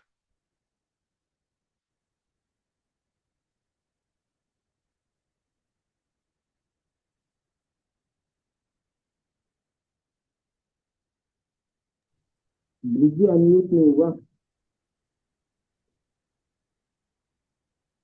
ब्रिज जी अभी अनम्यूट नहीं हुए। हाँ, हो गया, हाँ। अनम्यूट हो गया। धन्यवाद भीम जी। आपने आपका जो आज का जो लेक्चर था वो मेरे ख्याल में पिछले वाले से भी बहुत ही ज़्यादा इम्पोर्टेंट है। क्योंकि आज जो आपने बातें बताई हैं, जो टिप्स दिए हैं, वो मेरे ख्याल में हर एक के लिए, चाहे वो किसी भी उम्र का है, हमारी उम्र के लिए या यंग वंस के लिए भी, सबके लिए एप्लीकेबल है। और जो सबसे बड़ी बात जो मैंने खुद भी एक्सपीरियंस किया है कि मालिश जो करना है, वो उससे उसके बहुत ही ज़्यादा ज़्यादा लाभ है। इनफैक्ट जब हम जॉब करते थे तो समय नहीं मिलता था, तो कभी मालिश करवाई नहीं, या समय नहीं मिलता था, करी नहीं है। और अभी जो रिटायर हुए हैं तो इतना समय मिल जाता है कि उसको मालिश करें या करवाएं। अपने आप से तो होती नहीं है। तो मैंने यहाँ पर एक ये केरलाइट सेंटर भी है, जहाँ पर ये अभ्यंगम ही उसको बोलते हैं। और अभ्यंगम का अर्थ होता है कि पूरी बॉडी का मसाज। और वो आई थिंक कोई केरलाइट तेल है जो वो इस्तेमाल करते हैं, और काफ़ी ज़्यादा इस्तेमाल करते हैं। पर उसमें सबसे बड़ी बात ये है कि मालिश के बाद वो आपको नहाने के लिए बोल देते हैं। तो आज जो भीम जी ने बतलाया है कि कम से कम आधा घंटा तो तेल को रमना चाहिए, क्योंकि ये तभी पॉसिबल है अगर आप अपने घर में मालिश करवा रहे हैं या फिर, क्योंकि ये तो उसके लिए तो जाना पड़ता है, उसके जो सेंटर वगैरह है। तो घर में तो फिर आप ये है कि किसी को घर में बुलाकर मालिश कराएं और फिर आधा पौना घंटा, क्योंकि ये बिल्कुल सही है वैसे कि मालिश कराने के तुरंत बाद नहीं नहाना चाहिए। तो आधा पौना घंटा ऐसा हो ताकि जो तेल है वो बॉडी में रम जाए, और तभी उसका लाभ लाभ मिलता है। तो ऐसे कई बातें हैं जो सब की सब प्रैक्टिकल हैं, और उनमें से काफ़ी हमने खुद भी एक्सपीरियंस किया है। तो मैं अभी शुरू करता हूँ, अगर किसी के भी कुछ प्रश्न है या अपना अपना एक्सपीरियंस है वो शेयर करेंगे। तो सबसे पहले मैं विपिन जी को बोलूँगा कि विपिन जी। एक मिनट, आपकी मैं बात का जवाब देता हूँ ब्रिज हाँ जी। जी, जो हाँ जी। आप वहाँ केरला सेंटर से करवाते हैं मालिश, तो आप मालिश करवा के घर आ जाया करो कपड़े पहन के। एक ही तरह के कपड़े रख लो, उनको ही तेल लगने दो, कोई बात नहीं है। घर आके फिर अपने घर में नहाओ, उनके वहां नहाओ ही नहीं। और भीम जी वो मालिश नहीं होती, वो मसाज होती है, इसलिए वो वो डिफरेंट तरीके से कहा जा रहा वो है। एक्चुअली बहुत बहुत तेल इस्तेमाल करते हैं सर। और अच्छा। पता नहीं मेरे को, मतलब उस जो जो अभ्यंगम जिसको हम जो केरलाइट जो हाँ मसाज हाँ, है, इसी को ही अभ्यंग हाँ बोलते हैं। उसी हाँ को हाँ। वही अभ्यंगम, उसका नाम ही अभ्यंगम है। और उसमें हाँ। पूरी बॉडी का, और में हमें वो 2 बोतलें तेल की इस्तेमाल करते हैं तो उसमें अच्छा। आना जो है कि मेरे ख्याल में पॉसिबल बहुत नहीं है। नहीं तो फिर आप वहां उनको ये नहीं बोल उनको, सकते कि मैं बैठ के हाँ, आऊंगा और फिर। हाँ, तो यही कर, क्योंकि उनके पास तो बुकिंग होती है एक के बाद एक हाँ हाँ। तो अच्छा, वो उन्होंने तो प्रैक्टिकल वो अपनी भर्ती निकालनी है अपनी पूरी। अपनी, हाँ उन्होंने तो अपना फटाफट से आपको बोला भी चलिए नहाइए 10 मिनट में, तो और बस 1 घंटे का टाइम होता है, निकलिए बाहर ओहो। अच्छा अच्छा। तो अभी ये है कि हाँ, आजकल तो खैर यहाँ पर तो सब कुछ अवेलेबल है, इवन घर पर आकर भी। पर वो जो घर पर आकर भी जो है मसाज जो है करते हैं, वो सरसों के तेल से करते हैं, पर वो इतने आई थिंक एक्सपीरियंस नहीं होते जो हम्म। ये केरलाइट लोग करते हैं। रियली उससे उससे मेरे को बहुत बेनिफिट मिला है। नहीं नहीं, मैं आपको, बेनिफिट मिलेगा। और अगर मतलब अगर आप थोड़ा सा वो टाइम रचने का मिल जाए तो और भी हाँ, ज्यादा हाँ, बेनिफिट मिलेगा। I fully agree, I fully agree कि अब उसमें वो कहते हैं जी आप थोड़ी सी स्टीमिंग ले लो 5 मिनट, आपका तेल हाँ जाएगा। हाँ, तो मेरी स्टीमिंग से थोड़ा अंदर चला हाँ, मैंने जाता है। उनसे ये डिस्कशन किया था, तो वो कहते हैं जी आप थोड़ी सी स्टीमिंग ले लो 5 मिनट, और फिर गर्म पानी से नहा लीजिए, तो और लाइक उसमें दैट। एक मैं आपको फिर एक और मैं वार्निंग देना चाहता हूं, अगर आप उनसे स्टीमिंग करवाते हैं तो आपने पानी पीते रहना है स्टीमिंग के वक्त। हाँ, क्योंकि वो काफी एकदम नहीं, आपकी आप नहीं बॉडी तो से, मूर्छित हो सकते हैं, आपकी आपके आपकी हार्ट बॉडी से। का ऊपर प्रेशर हाँ पड़ेगा। हाँ, तो वो सिर हमेशा खुला रखना होता है, और सिर पे कई बार पानी की पट्टी रख, पानी की पानी पट्टी। की बोतल रखते हैं ठंडे पानी की। तो ये गड़बड़ मत होने देना इस उम्र में, ये झटका लगने का डर रहता है, तो ये भी ध्यान रखना फिर। हाँ, पर मैं उसको सिर्फ हफ्ते में एक एक दिन कराता हूँ। हाँ, तो तो नहीं तो गीला गीला परना उसके ऊपर लपेट हम्म, लिया सर पे, वो भी काफी होता है। हाँ, लेकिन पानी आपने अगर 5 मिनट बैठते भी है ना, वो कोठे से में देते हैं मुझे पता है, तो यहाँ पर भी वो कई बार करते हैं, तो पानी जरूर पिलाते रहते हैं, नहीं तो आपको डिहाइड्रेशन होके आपका गड़बड़ हो जाएगी। That's a very good suggestion, thank you Bhim ji. मैं वो नहीं करता था। तो वहाँ तो क्या होता है कि 1 घंटे का सेशन होता है, और वो 10 मिनट देते हैं आपको नहाने के लिए, कपड़े चेंज करके बाहर आने आने के लिए। हाँ तो anyway, but I have found it very very useful. और ये बहुत ही, स्पेशली अब इस एज में, जो है बॉडी में पेन, यहाँ पेन है वहाँ पेन है, और ये फिजियोथेरेपी वगैरह तो सबकी सब बकवास हैं। जो अभ्यंगम से आपको लाभ होता मिलता है, है इन हाँ सब चीज़ों में, वो सब, ये सब उसके पीछे आगे कुछ भी नहीं है, देखा जाए तो। बिल्कुल सही बात है। तो इसी को जारी रखते हुए विपिन जी, आपके कुछ सुझाव हों या नहीं, प्रश्न हों। तो जो ज्ञान दिया है बीप जी ने, अच्छा हमें बताया है कि अपने स्वास्थ्य को कैसे ठीक रखना है, किन किन आदतों को हमने ठीक करना है। मालिश वाली बात तो है ही, सही है। ऐसी कोई मतलब वही है कि टाइम मिलना चाहिए, या क्या लोग मालिश कराने के लिए थाईलैंड जाते हैं या क्या, वो अलग बात है। जो अपने यहाँ पे जो मालिश होती है वो डिफरेंट है। तो कभी कभी हम मतलब भी करा लेते हैं। हाँ, वो है सरसों का सेल, और वो जो ये रात वाला जो बताया उन्होंने, भाई वो पैरों की उंगलियों में लगाना, ये क्या है ये आज मतलब पता तलवों लगा के इसका फायदा क्या। पैरों के तलवे है ना, यहाँ यहाँ पर आपने तेल लगाना है। हाँ, वो अब मैं आज से शुरू हो जाऊंगा कि हाँ तो मतलब अभी जाके, अभी मैं जब बात आपसे कर रहा था तो मैं अपनी गोडों की मालिश कर रहा था। एक ये टाइगर बाम है मेरे पास, इससे अभी कर रहा था। ये मैं लगा लेता हूँ सर्दियों में, लगा लेता हूँ। ये क्या है, तो कभी कभी ऐसा होता है कि दर्द अच्छा, मैं थोड़ा सा ये रहता है कि मैं चल फिरता बहुत हूँ। मतलब ये मैं जैसे घर में भी मेरे लिफ्ट है, I don't use the lift. मैं उतरता नीचे जाना वगैरह मैंने कर रहा है। मैं कहीं भी जाता हूँ, आई अवॉइड इट। एक आधा किलोमीटर कोई जैसे फ्रूट लेने भी जाना है ना, तो आई गो वॉक। मैं गाड़ी पे नहीं जाता हूँ, ये क्या है, ये है। मगर अब थोड़ा बहुत प्रिकॉशन इसलिए लेना शुरू करके, जब सड़कों पे ऊपर देखा कि जो बंदा था सब्जी लेने गया और वापस ही नहीं आया, एक्सीडेंट हो गया, तो वो काम जो है ना, उस चीज का बड़ा ख्याल रखना पड़ता है कि भाई गाड़ी में ही चले जाते हैं, कोई बात नहीं है। थोड़ा जाना तो थोड़ा ही है। बट नॉलेजेबल, आपने बहुत चीजें अच्छी बताई, विच इज इन जनरल जो है। हमें जैसे आपने कहा पेशाब नहीं रोकना, ये नहीं करना, छींक नहीं रोकनी, कई चीजें आपने जो बताई हैं वो बड़ा अच्छी तरीके से बताई है। एंड ठीक है भाई, जितनी बाकी तो आजू लिखी हुई है। मगर आपने कहा ये बात फिनोमेना जो गलत है कि आजू लिखी हुई है, मगर उसको आजू को लंबा लंबा कैसे कर रहा है, तो वो भी आपने साधन बता दिए हैं। तो उसको अपने आप चेंज कर सकते हैं हम। वो दिन जो लिखा हुआ है उसको हम आगे बढ़ा सकते हैं अपने लिए। ये भी है। Thank you very much. धन्यवाद विपिन जी। अब आयु को बढ़ाया जा सकता है, नहीं जा सकता है, ये डिबेटेबल है, क्योंकि नहीं, जो, ब्रिजी ऐसा है, देखो तबीयत आपकी खराब हो और आप हाँ, डॉक्टर पे ना जाओ और आप दवाई ना लो, तो फिर आजू तो गई। वो ठीक है। स्वस्थ वो एक, वो हाँ एक हाँ संतुष्टि है हाँ हाँ कि हाँ, एक संतुष्टि है कि हमारी जो उम्र लिखी हुई है जो है, मगर किसी को नहीं पता ना कितनी लिखी हुई। बिल्कुल बिल्कुल इतनी तो बिल्कुल। लिखी है, हाँ। कितनी हाँ, लिखी है। तो वो और जो है जितना हम ज्यादा जी जाए, और जरा परिवार में सब सुख को देख के जाए, तो वो थोड़ी संतुष्टि रहती है। देखो, जब आदमी, हम कहते हैं कि जी 90 साल का चला गया, तो कहता है चलो यार ज्यादा तंग करके नहीं गया, आराम से चला गया। ये भी तो रहता है ना। तो ये कई सबसे जगह इम्पोर्टेंट है, ये सबसे इम्पोर्टेंट है। कि हाँ, जो जितने भी साल आपको आपको जीना है वो स्वस्थ होकर जिए। दोस्तों कीजिए। तो और वही सोच स्वस्थ। कर चले जाते हैं, बिल्कुल सोच कर बिल्कुल चले बिल्कुल जाते हैं, लोग कहते हैं देखो बिल्कुल। जी बड़ी शांति से गए, तो ठीक है, ऐसा भी हो जाता तो ठीक है। दैट्स राइट यार। हाँ जी, अभी राजेश जी आप। हाँ जी सर। भीम जी, आपने बहुत अच्छी इंफॉर्मेशन दी।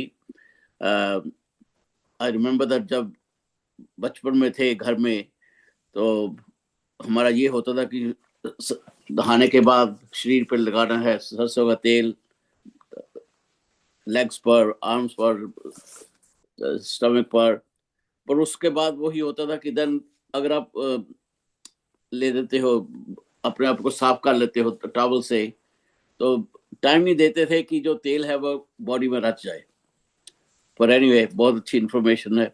आजकल कोई भी आप यूट्यूब पे भी आता है तेल का बहुत ही महत्व, बड़ी एडवर्टाइजमेंट हो रही है कि ऐसे करना चाहिए, ये तेल यहाँ पे लगाओ। पर अभी next time may be you can give us some idea about, वो आजकल वो कहते हैं ना, पंजाबी कहते हैं तो नीच तेल लगाना है, हाँ जी, हाँ। सरों दा लगाओ या दे कोकोनट लगाओ, उसके भी फायदे आप थोड़े से जब हो तो please give give to us. नहीं, अदरवाइज बहुत अच्छी इंफॉर्मेशन है, इट्स वर्थ डूइंग इट। या थैंक यू। थैंक और यू धुन्नी राजेश पे जी। लगाना चाहिए, क्योंकि धुन्नी पे 72,000 नाड़ियां मिलती हैं। तो धुन्नी पे लगाने का, वो नहाने के बाद लगाना होता है धुन्नी का। और जहाँ उसको आप लेट के उसमें ड्रॉपर से एक दो बूंद डाल के उसको। हाँ, एक चीज और है, हर चीज के लिए मिनिमम 3 मिनट का टाइम चाहिए। अगर आप धुन्नी में भी तेल लगाया है तो 3 मिनट आप फिर लेटे रहिए, ताकि वो बॉडी में चला जाए।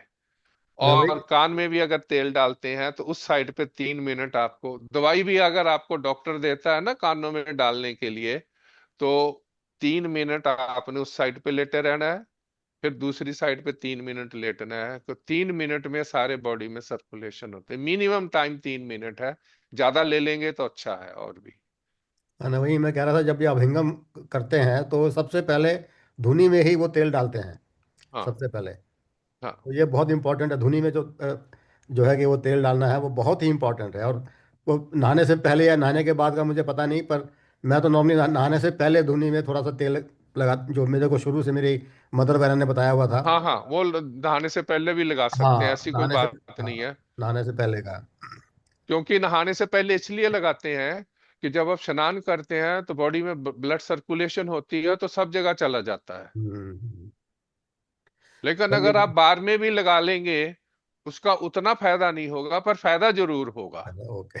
ये यानी उसमें इन्होंने वेरिएशंस दी हुई हैं कि हाँ। आप सुस्त बंदा है, भूल गया, चल यार, मतलब आपने उन्होंने, वैसे तो उन्होंने ये बोला है कि जब आप नहाने जाते हैं, वो मैंने अभी बताया नहीं है, उंगली से भी नाक में आप तेल नाक में। लगाओ, yes, this also is very कानों इंपॉर्टेंट। में भी तेल लगाओ। This is also very important ये। हाँ, इधर इधर आप इनके ऊपर भी तेल लगाओ, इधर पुड़पुड़ियों पे तेल लगाओ। तो मतलब ये सब फायदा करते हैं, लेकिन ये ज्यादा डिटेल में जाने की, क्योंकि अगला सर पे ही लगा ले, कानों में ही उंगली फेर ले, और पैरों पे लगा ले, समझ लो काफी वो कुछ बहुत उसने है, वो कर बहुत लिया। है। हाँ, वह बाकी बारीकी की बात है। चलिए देवेंद्र जी से सुनते हैं अभी अपना वो भी कुछ जो अपना एक्सपीरियंस है अपना, कुछ देंगे सुझाव। Thank you Brij ji. Thank you Bhim ji. आज का जो एपिसोड टॉक, भीम जी ने बहुत मेहनत की है, बहुत अच्छा से समझाया है खान पान के लिए, जीवन जीने की कला, जियो कैसे जीना है, खाना है, निंद्रा के लिए।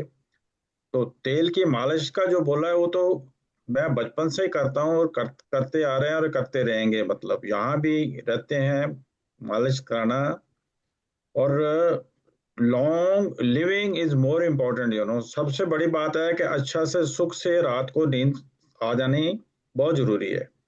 ये प्रभु की कृपा है जो आपका भी समझाया हुआ है कि स्ट्रेस में नहीं रहना, किसी भी हालत में स्ट्रेस में किसी को नहीं रहना, जो होगा होगा, देखा जाएगा, जो होना है वो होके रहेगा। और अपने आप को मजबूत रखना बहुत जरूरी है, free from stress and fear. डर किसी बात का नहीं होना चाहिए। मैं तो बार बार एक बहुत अच्छी जीवन में कला सीखी है कि लिव इन प्रेजेंट। आज आपका है, हर हालत में। ये जो प्रेजेंट मोमेंट है ना, these are the more important. कल जो हो गया है उसको कभी भी दोहराना नहीं, सोचना नहीं, ब्रेन में लाना नहीं। और कल आने वाले में क्या होगा, जैसे विपिन ने बताया, हम लोग कितने दिनों जिएंगे नोबडी नोज। पर जो अगर आप जीने का तरीका सीख लें, रहन सहन खान पीन, सबसे ज्यादा जरूरी है आपका खाना और स्ट्रेस फ्री रहना। अब बीमारी आना ये भी हमारे हाथ में है कि अगर हम गलत मलत खा लेते हैं, ओवर ईटिंग कर लेते हैं। जो भीम जी ने बताया है कि भूख नहीं है तब भी साला किसी पार्टी में गए और प्लेट भर के उसको खाना पीना शुरू कर दिया, that is very very dangerous. और जैसा मैंने समझा और सोचा है, गर्म के साथ ठंडी चीज नहीं खाना चाहिए, क्योंकि जो हमारा डाइजेशन है that is a exothermic reaction. और जब हम डाइजेस्ट करते हैं, अगर उसके ऊपर में आइसक्रीम बड़ी खुशी से खा लेते हैं, तो एक्सोथर्मिक रिएक्शन जो है वो उसको दबा देता है और डाइजेशन में बहुत प्रॉब्लम होती है, इट टेक्स लॉन्ग टाइम। और जो लोग ये कहते हैं कि मेरे पेट में दर्द हो गई, मेरे को ये हो गया, मेरा कब्जी हो गई, कॉन्स्टिपेशन है, तो ये सब आप अब हमारे अपने हाथ में होता है। तो परमात्मा की कृपा से भीम जी ने बड़े सरल स्वभाव से, सरल तरीके से एक एक चीज को लेके बहुत अच्छा से समझाया, रियली थैंकफुल। दोनों चीजों को समझना बहुत जरूरी है। जैसे भगवान का बताया है, आत्मा और परमात्मा का मिलन, और बाकी इंसान का जीने का तरीका, जीवन जीने की कला है। जियो और जीवन दो, किसी के साथ में अच्छा व्यवहार करना, प्यार से बोलना, गुस्सा नहीं करना। सबसे बड़ी बात है क्रोध, क्रोध से बच के रहना। ये सब बहुत जरूरी है। लेकिन मेरा एक क्लैरिफिकेशन के लिए भीम जी से प्रश्न है कि मेरा पर्सनल प्रोस्टेट ग्लैंड का ऑपरेशन हुआ, और ऑपरेशन होने के बाद मेरे को यूरिनेशन की प्रॉब्लम हो रही है, कि फ्रीक्वेंट यूरिनेशन, कि मेरे को एक एक घंटे के बाद बाथरूम में जाना पड़ता है। ये क्यों? डॉक्टरों ने मेडिसिन भी दी है, कोई मेडिसिन इफेक्ट नहीं कर रही। तो एक चीज वो कहते हैं कि पानी कम पियो, लेकिन मेरी थ्योरी ये है कि अगर पानी हम कम पिएंगे तो ब्लड थिक होगा, ब्लड थिक होगा तो हार्ट को प्रॉब्लम होगी, ब्लड प्रेशर बढ़ेगा। तो it can be other way around also. अगर भीम जी इसके ऊपर पे थोड़ी लाइट डाल दें तो इसको कंट्रोल करने का, यूरिनेशन का क्या कारण है, तो क्या करना चाहिए? I will be really thankful to Bhim ji. उसका है गोक्षरू, क्या नाम है, मैं आपको ना दो आयुर्वेद की मेडिसिन है। हाँ जी। तो उनकी मैं आपको वो फोटो भेज दूंगा। और ओके। अब वो स्वामी रामदेव की ही है। ओके। गोक्षरू गूगल है। ओके। और एक चंद्र प्रभा बटी है। ओके। तो उनको आपने लेना है रात्रि को। और उसका जो कारण है आपका बार बार पेशाब आने का, उसका कारण यही है कि बॉडी में अभी ठीक बैलेंस नहीं है। और अगर उन्होंने ऑपरेशन भी कर दिया है ना, उसको हटा दिया है। एक्चुअली वो जो प्रोस्टेट की प्रॉब्लम इसलिए आती है कि जब हम बूढ़े हो जाते हैं तो वहां हमारे बूढ़े होने पे बात ज्यादा बनती है। और बात जाके वहां इकट्ठी हो जाती है, जिससे वो ब्लॉक कर देती है कि उसमें ज्यादा हमारे फ्लूइड नहीं रुक सकता है। तो उसको रिमूव करने के लिए आपको मैं ये भेज दूंगा। तो आप उसकी एक एक गोली लें और आपका वो ठीक हो जाएगा। ओके, और जब सो ठीक हो नाइस, जाए, थैंक। और जब ठीक हो जाए दवाई उसी वक्त बंद कर देनी है। कोई भी ओके। कोई भी आपने मेडिसिन जो है आयुर्वेद की, वो मोस्टली उसको आपने 2-3 हफ्ते से ज्यादा नहीं लेनी है। और अगर आपने के ऊपर असर नहीं भी किया, उसको एक हफ्ता फिर बंद करके फिर दोबारा लेनी है। ओके। लगातार नहीं लेनी है। क्योंकि आयुर्वेद का सिद्धांत ये कहता है कि हर एक चीज जो दवाई है वो थोड़ी मात्रा में ही लेनी है। और अगर आपने उसको ज्यादा, मैं आपकी एग्जांपल देता हूं। अगर आपको ब्लड प्रेशर है, आयुर्वेद कहता है सुबह उठ के आप एक पोथी उसकी लहसुन की खा लो। हम्म। उसको गर्म पानी से या कोसे पानी से आप सुबह उठते ही खाली पेट उसको ले लो, आपका ब्लड प्रेशर सेटल हो जाएगा। ये उसके लिए है जिसने अभी कोई दवाई दुबई और कोई शुरू नहीं किया है। मतलब अगर आपने एलोपैथी की शुरू कर दी है तो फिर कॉन्फ्लिक्ट शुरू हो जाएगी। ये उसके लिए है। फिर वो कहता है कि उसको आप 3 हफ्ते खाओ, देखो अच्छा। आपके ऊपर उसका क्या असर हो रहा है, ब्लड प्रेशर डाउन जा रहा है। लेकिन वो कहता है जो आप किलो उसमें सब्जी में डाल के खाते हैं ना, वो क्या नाम, लहसुन, लहसुन। वो तो क्या नाम है, दवाई का काम नहीं है, वो तो फूड बन गया। तो जो दवाई है वो थोड़ी मात्रा में ही है। नहीं, ये जो आपने बात बताई ना लहसुन की, मेरे जीवन का एक्सपीरियंस है। जैसे मैंने पहले भी बताया था कि मेरा हार्ट कंप्लीटली ब्लॉक, हाँ जी। और डॉक्टर ने क्लियरली बोला कि तुम बच नहीं पाओगे। और आपको विश्वास नहीं होगा, मैंने रिलीजियसली लहसुन सुबह की खाली पेट कच्ची तुरी लहसुन की खाई, बिल्कुल। वॉक किया। और सबसे सबको मैं ये बताता हूँ, नंबर 2 इज मेथी दाना। हाँ मेथी जी। दाना इतना अच्छा होता है। मेथी दाना को आप थोड़ा सा भून के ग्राइंड करके दही के साथ खाओ, तो ये दोनों चीजों ने। और तीसरा वॉकिंग बहुत जरूरी। और लाइट फूड खाने से, सी, even in 6 months I was so happy that when I got my cardiogram or something like that, जितनी भी ब्लॉकेज थी वो 80% तो खत्म हो गई। और देन वो आज लहसुन की, जो है वो ब्लॉकेज को भी ठीक करता है, कोलेस्ट्रॉल को भी ठीक करता है, और आपके बीपी को भी ठीक करता है। अभी मैंने अपना हेल्थ चार्ज, जैसे आप कोलेस्ट्रॉल की बात बोली, ट्राइग्लिसराइड या कोलेस्ट्रॉल, ये सबको कंट्रोल करने के लिए blood pressure normal, cholesterol normal, triglyceride normal, basically ये प्रोस्टेट ग्लैंड की जो है। मैं अब पानी तो पीता हूँ, क्योंकि मैं उस पर विश्वास नहीं करता कि पानी मत पियो। क्योंकि पानी, मैंने जो समझा है कि पानी नहीं पीने से जो ब्लड थिक होके हार्ट के ऊपर प्रेशर देता है, मॉर्निंग आवर्स में at this age heart attack होने की ज्यादा संभावना रहती है। तो जीने के लिए बल्कि अच्छा है कि बाथरूम चले जाओ, बाकी blood should be thinner, that's what I am not stopping, I told doctor also. तो ये चीज मेन जरूरी है। मैं आयुर्वेदिक की ये जो दोनों दवाइयां हैं वो आप अगर मेंशन कर दें, I will try to get it. बाकी जो हाँ जी। आपकी स्टडी और आपने जो बताया है, it is marvellous, it is fantastic. एक से बढ़कर एक आपने सिंपल से जीने के कला और तरीके बताए हैं। Really thankful to you, both of you are very knowledgeable. Brij ji ने भी जैसे बताया, समझाया, उसको हम फॉलो करें और खाने पीने का ध्यान रखें, तो I think longevity will be more. आप जानते तो नहीं कि कितने दिन जियोगे, पर एटलीस्ट कंफर्टेबली कुछ साल आप इस स्टेज में आके जी सकते हो। थैंक नहीं, यू वेरी हमारा फिर वेरी। सेशन चलता रहेगा ना, ये मतलब नहीं, हमें तो ये चाहिए। आज ड्यू टू सम रीजन और समथिंग लाइक दैट मैं डबल माइंडेड था, पर looking to the topic and thing, believe me, double minded था, बट माय डॉटर पुश के नहीं आपने जाना है। और इट इज आज का सेशन तो मोर यूजफुल, क्योंकि आपने रेमेडीज बताई, कारण बताए, और रेमेडी बताई। पहले कारण को समझो और उसको कंट्रोल खत्म करके आगे जीने के लिए। बहुत ही मजा आया, बहुत अच्छा लगा, कंसंट्रेशन भी इम्प्रूव हुई।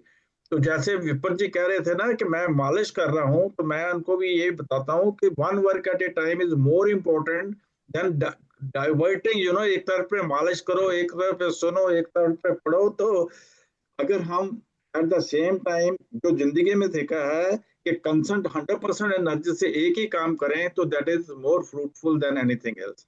तो ब्रिज जी आपका बहुत बहुत धन्यवाद, भीम जी आपका बहुत बहुत धन्यवाद। And it is good, we will continue meeting. Thank you very much. Thank you. Okay. Devendra ji, Rajesh ji कुछ कहना चाह रहे हैं? या तो इंद्र जी, अभी आपने बतलाया कि आप सुबह लेते हो लहसुन, लहसुन खाते हो। For me some other I can eat लहसुन इन द सब्जी खाने में, पर कच्चे को खाना सम अदर ये लगता है कि मुंह से काफी बदबू आएगी। तो नहीं आप राजेश जी, इसका इसका कारण मैं बताऊं। जब जी। आप लहसुन छिलते हो, उसको च्यू नहीं करना। च्यू हम्म। मत करो उसको, जैसे कैप्सूल खाते हैं वो पानी के नहीं साथ नहीं गले नहीं, में। उसका कोई इतना असर नहीं होगा ज्यादा, च्यू जरूर करना है। नहीं, च्यू मैं करने से। उसका तरीका बताता हूं इनको।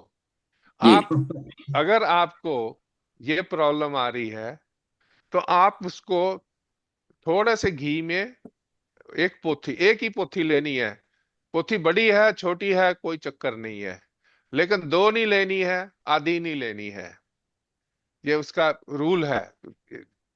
तो उसको थोड़ा सा गर्म करके और उसको दूध के साथ ले सकते हो, पानी के साथ ना लो। पर भीम जी, ये- जो मैंने सुना है शुरू से कि इसको बिना चबाए ही लेना लेना होता है। मैं ये तो चबा मैं के लेता हूँ। मिस्टर मैं बिना चबाए चबाए बिना तो लेता उसका हूँ। पेट में कोई हमारे दांत थोड़ा लगे हुए हैं। नहीं, उसका जो रस होता है ना डाइजेशन के, मैंने नहीं, वो बिना नहीं होता चबाए। ही नहीं है जब तक, जहां फिर उसका रस निकाल के पी लो एक सुनिए, मैं पोथी आपको का। भीमजी बताता हूँ, मेरा तो प्रैक्टिकल एक्सपीरियंस है। मैंने च्यू नहीं किया बिकॉज ऑफ मुंह में बदबू। जो मैं अपना प्रैक्टिकल वही है, एक्सपीरियंस बता रहा हूँ, मेन वही रीजन मैंने है। मैंने और बिना च्यू सुनो, मैंने लिया है, मेरे को भी ये प्रॉब्लम थी, मैंने इसको चबा के लिया, मुझे यही चलिए डॉक्टर ने ठीक बोला है, था। पर मेरा प्रैक्टिकल जो एक्सपीरियंस कहता हूँ, मैंने कभी च्यू नहीं किया। मैं हम्म, कंटिन्यू, अभी दो तरीके हैं, एक तो लहसुन का है, दूसरा जो है सुबह में ल्यूक वार्म वाटर, उसमें 1 चम्मच हनी डाल के और आधा नींबू निचोड़ के वो पीने से भी आपको बहुत लाभ होता है। मैंने एम्प्टी हम्म, स्टोमिक जो है ना, वैसे तो कहते हैं 2-3 गिलास, पर हम्म, दिस, मैं फिर उस दिन से मैंने 2004 की बात है, उस दिन से मैंने योग करना शुरू कर दिया। योग, प्राणायाम, आसन, मेडिटेशन, वॉकिंग एंड प्रिकॉशंस। अब हम्म, आप देख ले, 20-21 साल हो गए हैं। तो hmm, God is great, God's blessing is there, but हो सकता है क्यों करने से और ज्यादा फायदा हो, लेकिन उसके जो हम्म, रास, जो chemical, being a chemical people, digestion में अंदर जाता है, रास तो वहां पर काम करते ही करते हैं, जो उसके अंदर से हम्म। एक्सट्रैक्शन निकलती है। अगर थोड़े से ल्यूक वार्म वाटर के साथ पियोगे तो मे भी असर करता है। ये दोनों तरीकों से देख सकते हैं आप। थैंक यू आप वेरी उसको मच। चबा के करना, और साथ में कोसा पानी घूंट घूंट करके पीना, तो आपको ठीक है, ज्यादा नहीं लगेगा। मैंने चलिए, ऐसे ही अच्छी किया, बात। मुझे प्रॉब्लम हो रही थी, बहुत बेचैनी रहती थी। तो ये जी टीवी पे एक डॉक्टर नरम बताता था, तो मैंने इंडिया में फोन किया, तो उन्होंने बोला जी कि आप ये जो है, दवाइयां तो हैं लेकिन आप ये शुरू कर दो। और मैंने जैसे ही ये किया, उसने ये जरूर बोला था कि आपने उसको निगलना नहीं है, चबा के और कोसे पानी के साथ घूंट घूंट करके पीना है, वो आपको तो तीखा तो लगेगा लेकिन ऐसी कोई बात नहीं है। तो अगर वो हैबिट मैंने हो जाती किया। है, अगर च्यू करके भी पीते हैं ना, खाते हैं ना, तो अगर आपको वंस हैबिट हो गई तो इट्स नो प्रॉब्लम। दूसरी बात मैं ये कहता हूँ, जिंजर जो है ना, जिंजर, अदरक और छोटी इलायची, दालचीनी, जैसे चाय पीने की आदत है या जो कुछ है, तो इसका भी सेवन कर सकते हैं। और एक बात जो सबसे इम्पोर्टेंट और जो मैंने सीखी है कि खाने के बाद आप सौंफ और अजवाइन थोड़ी थोड़ी डाल के गर्म पानी में अच्छा से उसको बॉयल करके, अच्छा से उसको बॉयल करे और आधा कप लेके पिए। डाइजेशन के लिए it is a wonderful remedy, it's a wonderful remedy. It will give you fast digestion also, और आपका कॉन्स्टिपेशन वगैरह सब कुछ का खत्म हो जाएगा। अब ब्लड प्रेशर का है, औ- ब्लड प्रेशर के लिए मैंने देखा है अपने कंट्रोल के लिए, अब मैं एट दिस एज सभी को कहता हूँ, it is 118, 75, 120, 80, like that, keep on moving।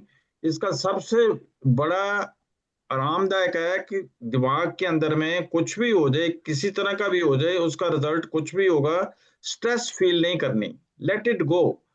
इसको उड़ाना है, मतलब दिमाग के अंदर से जो भी बात आती आती है, मन जो है ना बहुत बदमाश है, बेईमान है, जो नेगेटिविटी है उसको पहले लाता है, पॉजिटिविटी को छुपा देता है।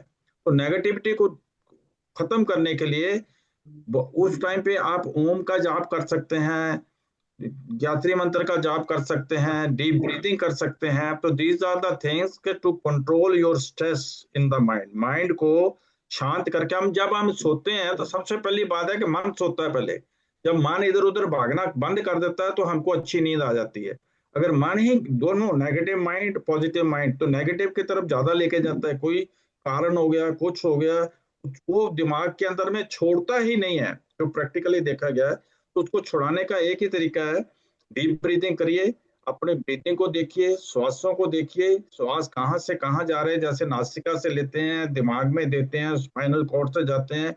ये देखते देखते देखिए कि मेरे पाँव के नाखून तक जा रहे हैं और फिर ये वापस आ रहे हैं और मेरी अंदर की नेगेटिविटी बाहर जा रही है। तो बहुत से तरीके हैं इसको करने के लिए। तो सबसे बड़ी बात है कि have faith in God and do the right, जैसे ब्रज जी ने बोला है, भगवान का शुक्र करें कि उसको थैंक्स करके जियो और जीवन में मस्त रहो। Okay, thank you very much. Thank you ji, thank you. Sanjeev ji, आप हाँ जी, अगर हैं। हाँ जी, हाँ जी, हाँ जी। हाँ जी, देखो, मैं आप तो कुछ आपका कहना चाहेंगे? और आपके एक्सपीरियंस का बहुत आनंद ले रहा हूँ। सबसे बहुत अच्छा सुनने को मिला, और बहुत अच्छा आपने भी बताया, दिन जी ने बताया, दिग्विजय जी ने बताया, सबने अपने अपने एक्सपीरियंस बहुत अच्छी तरह शेयर किए। जो आज दिन जी ने मालिश की इम्पोर्टेंस बताई है, मालिश जरूर करनी चाहिए, मेरे को भी बचपन से ही पता है। बट मैं एक थोड़ा सा नेक्स्ट टाइम के लिए चाहूंगा, दिन जी थोड़ा ये भी गाइड करें कि मालिश किस कहाँ पे किस तरह से किस डायरेक्शन में करनी चाहिए, थोड़ा सा ये भी गाइड करिएगा अगली बार हमारे को जो मालिश करनी है अपने शरीर पे। वो तो उसका उन्होंने मेथड है, सबका अलग अलग है। कोई कहते हैं ऊपर से नीचे को करो, टांगों में जो पिंडलियां हैं, उनके ऊपर को करो। तो हाँ जी, हाँ मैं तो सीधा यही सोचता हूँ कि तेल लगाना है और लगा लो बस। जी, ठीक है, ठीक है।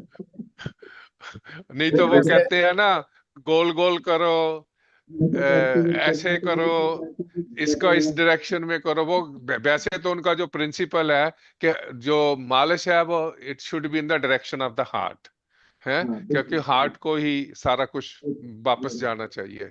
पर ब्रिज आपने कहता ये हुआ चला। इसके बारे में मुझे ज्यादा इतना ज्ञान नहीं है। ये तो जो मालिश करने वाले ही हैं, जब स्वामी रामदेव उससे पूछो कि वो इतनी टिपुसियां मारता है, वो कैसे मारता है। नहीं, पर वैसे मैं आपको बता रहा हूँ, जो मैं केरलाइट जो मसाज कराता हूँ, वो हमेशा जो है कि नीचे से ऊपर तक, ऊपर वही ना, होता हार्ट है। की तरफ करनी है। हाँ, तो मैं जो वो करते हैं, क्योंकि उनको पता पता होता है, वो पूरे के पूरे ट्रेंड हैं जो वो कहते हैं, हाँ। उनका पूरा वो है। तो उनका एक सिस्टम है, किसी उसी रिदम में वो करते हैं हर बार। चाहे मसा जो एक कभी कई बार एक एक होता है, कई बार दूसरा आदमी मिलता है, पर सबका मैंने देखा है सिस्टम और रिदम एक ही है। वो उसी ढंग से ही उसने करना है। तो उनको जो सिखाया गया है मेरे ख्याल में, जो उसी ढंग से वो करता है, और ये इम्पोर्टेंट भी है इनफैक्ट। इम्पोर्टेंट है, बिल्कुल एक्चुअली ठीक जो है। मालिश का तरीका है वो नेचुरोपैथी वालों ने डेवलप किया हुआ है ज्यादा। हाँ, हाँ, हाँ। उसमें नेचुरोपैथी का है, वो पेट से शुरू करते हैं, फिर इधर ऊपर करते हैं, इधर ऊपर करते हैं। तो वो उनका नेचुरोपैथी का है, वो मस्ट बी ओके। पर मैं तो जो करता हूँ ना, जो बचपन से ऐसे लगाया, चलो इधर लगाया इधर लगाया, बस बात ठीक है। नहा लो, बैठ जाओ और नहा लो बस। बाकी अगर पैरों से आपने ये पूरे, पैरों के जो तलवे हैं उसमें मालिश हाँ बहुत ही इंपॉर्टेंट है। वो शुरुआत वहीं से करते हैं पहले, बेसिक। हाँ। और मैं आपको एक और चीज दिखाता हूँ पैरों के तलवों की, 1 मिनट।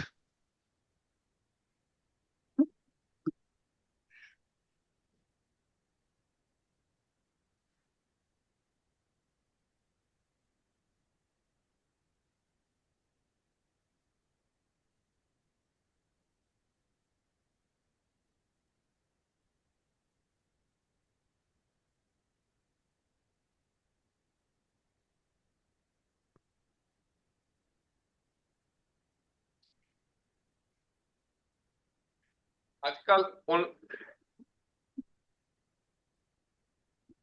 मालिश वालों ने तो जंतर भी बना लिया है, लेकिन पुराने हिसाब से जो ये कांसे की कौली से आप करें, उसको आठ आठ बनाएं, ऊपर नीचे करें, इधर उधर करें पैरों के तलवों पे। और कहीं और भी आप मालिश कर रहे हैं तो कांसे की कौली से कर सकते हैं, कोई ऐसी बात नहीं है। इसमें उसमें भाप्रकाश निघंटू ने बताया हुआ है कि सबसे बढ़िया जो है मालिश इसके साथ करने से होती है, आपको बहुत फायदे होते हैं। तो उसमें उसमें उसने लाभ भी बताए हुए हैं। तो मैं इस बार कांसे की कौली लेके आया था। वैसे उन्होंने, अगर आप अमेजोन पे जाएं तो वो लकड़ी का मुट्ठा बना के उसके नीचे कांसा लगाया हुआ, वो भी आप यूज कर सकते हैं पैरों के लिए। पर मैं तो इसको यूज करता हूँ। नहीं, उनका एक पोटली मसाज भी होता है। और वो, वही पोटली, हाँ। हाँ, हाँ। पोटली का ऐसे है कि अगर आपके कहीं दर्द हो रहा है, वो आपकी बात को निकालने के लिए है।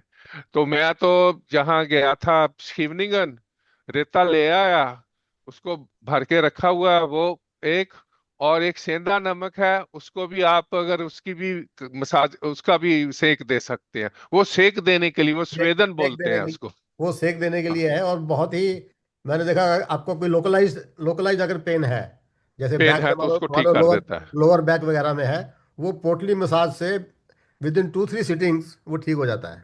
तो आप घर पे करना। उसमें ये है, आपने तेल नहीं लगाना है। हाँ अब उसका हाँ। तरीका भी मैं आपको बताता हूँ। उसमें आप ऐसे करना, सेंधा नमक डाल लेना, अगर आपके पास कुछ नहीं है ना, सेंधा नमक डाल लो और उसमें अजवाइन डाल लो बराबर बराबर। उसको तवे पे गर्म करके, अगर आपको और दर्द है तो सबसे बढ़िया जो है वो रिंड का पत्ता, अगर आपको मिल जाए तो वो वृक्ष, वो पत्ता ला के उसके ऊपर रिंड का ही तेल लगा के अरंडे का और तेल उसको बोलते हैं। थोड़ा सा तवे पे गर्म करके उसको लगाओ तो आपका सारा दर्द ठीक हो जाएगा। वो एक झंडू झंडू वालों का भी पोटली आती है, उसमें भी कुछ हर्ब वगैरह है तो। नहीं, हर्ब सब में यही है, ये सब हाँ ऐसे ही हाँ, वो बताते कहने हैं। की बात, हाँ, यू आर राइट। हाँ, वो हर्ब वर्ब कुछ नहीं है उसमें, हाँ, सीधा ही उन्होंने अजवाइन डाली होती अजवाइन है। डाली होती है, हाँ। हाँ, और उसमें सेंधा नमक डाला होता है। उसको बना ऐसे देते हैं कि वो हाँ, कहते हैं थोड़ा सा वो कोई चूमू पूरी, और डाल दो तो हाँ, थोड़ा अलग पूरी लगता पूरी है। पोटली होती है, उसको गर्म करके आप, पर हाँ। खुद से करना थोड़ा डिफिकल्ट है बेसिकली, क्योंकि मान लो आपको अगर लोअर बैक पेन है कहीं भी है तो आप खुद नहीं कर सकते, यू हैव टू। अच्छा, और अगर आपको लोअर बैक पेन है तो उसके लिए एक मुद्रा है, मैं आपको बताता हूँ। ऐसे ये है, इसको पकड़ो, ऐसे करो, ऐसे ऐसे करो, तो उससे भी आपका लोअर बैक पेन ठीक हो जाएगा। ये मुद्रा है। ये मैं करता हूँ काफी बार, जब मेरे को लोअर बैक, अभी तो काफी ठीक है, पर हो जाता है कई बार। चलिए। हाँ जी। तो बहुत अच्छा डिस्कशन रहा आज, और किसी को कुछ पूछना है वो मे बी मैं, भीम भीम भक्कू जी वो कहाँ चले चले गए गए? वो चले गए लगता है। तो मैं कहा जो भी क्वेश्चन होंगे तो इन द नेक्स्ट सेशन में भी Bhim ji can I mean take up those questions, अगर कोई ऐसे किसी के क्वेश्चन हैं तो वो भी अगर आप व्हाट्सएप से भेज दें, तो आई थिंक भीम जी बहुत मेहनत कर रहे हैं मेरे मेरे हिसाब से। तो अब इनकी मेहनत का थोड़ा फायदा हमें उठाना चाहिए, और ये बहुत इंपॉर्टेंट है हम सबके लिए। नहीं, देखिए, मुझे मुझे पता है, एक बात का डर है। मैं आपको सच्ची बात बताऊं, मैं पता है ये क्यों, ये सारा अपने ऊपर मोल ले लिया है। आप तो, आपने 1.5 साल हमें बिजी रखा, तो ये अगर लिंक टूट गया ना, फिर दोबारा नहीं बनेगा। नहीं नहीं, बहुत बहुत जरूरी है। और हम जो है कि कोई भी दूसरा एक टॉपिक भी इसके बाद शुरू कर सकते हैं, देर इज नो हार्म। मैं जो है कि और भी है, तो we can start another another topic. आपने बोला था कि आप रामायण के ऊपर करेंगे, मुझे याद है। रामायण के ऊपर भी कर सकते हैं, और एक और भी है, जैसे तत्व बोध है, आत्मबोध है।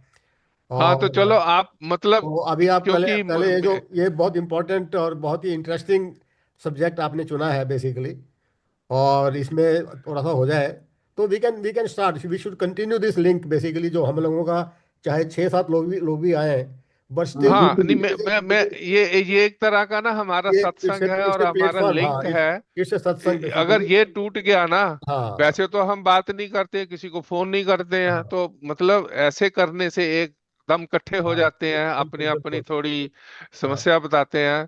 तो ये एक फोरम बन गया है, और अगर एक बार भी ये टूट गया ना, फिर दोबारा नहीं जुड़ेगा। बिल्कुल बिल्कुल इट इज बिल्कुल। गुड थिंग, हाँ, वेरी राइट। तो मे बी, या तो वी चलिए। Can continue that. और उसके बाद आप सबका बहुत बहुत धन्यवाद, और स्पेशली भीम जी का, कितनी मेहनत से वो लेसन को तैयार करते हैं। तो अब अगली बार से फिर देखेंगे, और मेरे ख्याल में अगला फर्स्ट इसको, फरवरी को आएगा जी। और संजीव जी तो सेशन बंद करें, या यू वांट टू अगला से? बन सेशन, हाँ जी, अगला सेशन 1 फरवरी को आएगा जी, 1 फरवरी हाँ जी, को है। अगला सेशन अभी 2 हफ्ते बाद आएगा, 1 फरवरी को आएगा, करेक्ट, यू आर राइट। हाँ जी, हाँ तो जी। तब तक ठीक के है। लिए आप सभी को शुभ सबको रात्रि, धन्यवाद। हाँ एंड जी, ऑल द आपका जी, बेस्ट। सबका धन्यवाद सुनने के लिए। धन्यवाद। चलो जी, थैंक नमस्कार यू। जी। नमस्कार, नमस्कार, कंटिन्यू नमस्कार। थैंक काम यू। है।